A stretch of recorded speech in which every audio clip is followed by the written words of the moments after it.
The score will be collated into a comprehensive Bible of sorts, defining every creative aspect of the work's production. As part of this, we intend to include conceptual illustrations of costumes, sets, and situations. As such, we are seeking concept artists. If you are interested in lending a hand, please feel free to drop us a line at mbulto@gmail.com.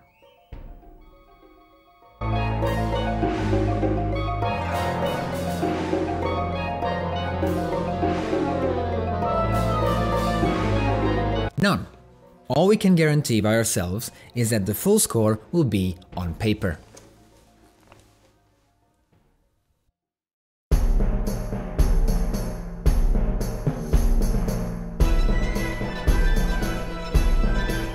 In the game, that is so. In fact, not even Deku are allowed in the palace most of the time, but the execution appears to be an exception that allows every Deku to witness it. In the opera, however, the execution happens outside, in the swamps. This decision is firstly based on the need to be as concise as possible. Anything that does not directly contribute to narrative must be regarded as extraneous. The fact that only a Deku can get anywhere near Deku Palace to witness the execution is a detail that does not lend itself to concise explanation, and resolving it would be an unnecessarily time-consuming deviation. Whereas games can afford to have non-linearity and effectively unlimited time to express a narrative, an opera has neither, and in meandering around 10 completely different locations, we already run a very significant risk of dispersion.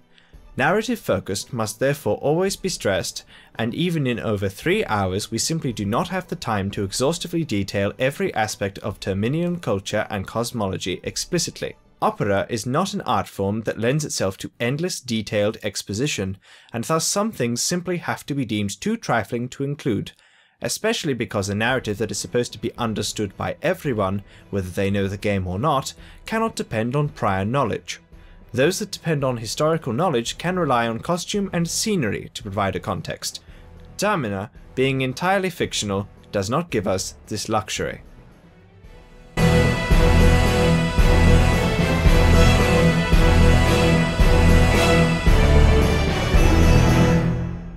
Well, how should I put this? Yes.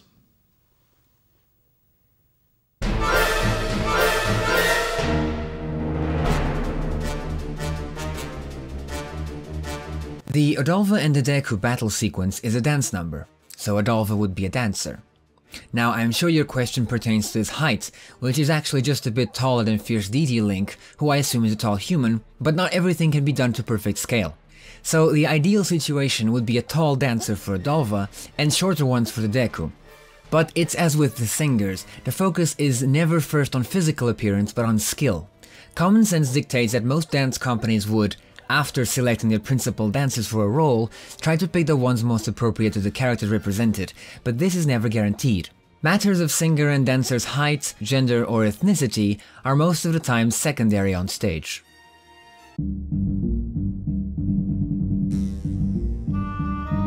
It's perfectly simple. You see, after measuring all of the dimensions of the room we find ourselves in, we determined that 2.5 meters behind us is the appropriate location to situate a tungsten incandescent luminary apparatus.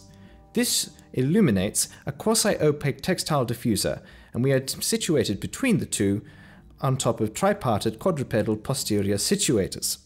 Beyond this threshold, we have a digital ocular receptacle which observes the silhouette cast by the occlusion of the light from the apparatus onto the diffuser.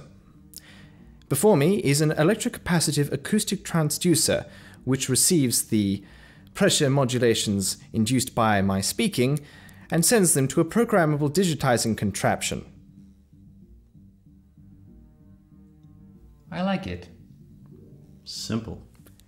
Easy to remember.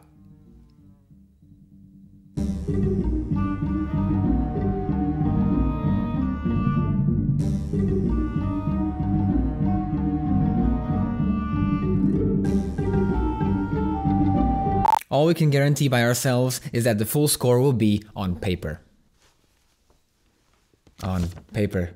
Oh, On paper. On paper. The score will be on paper. On paper. Yes. Yes. I will do several of them. Yes. Yes. Yes.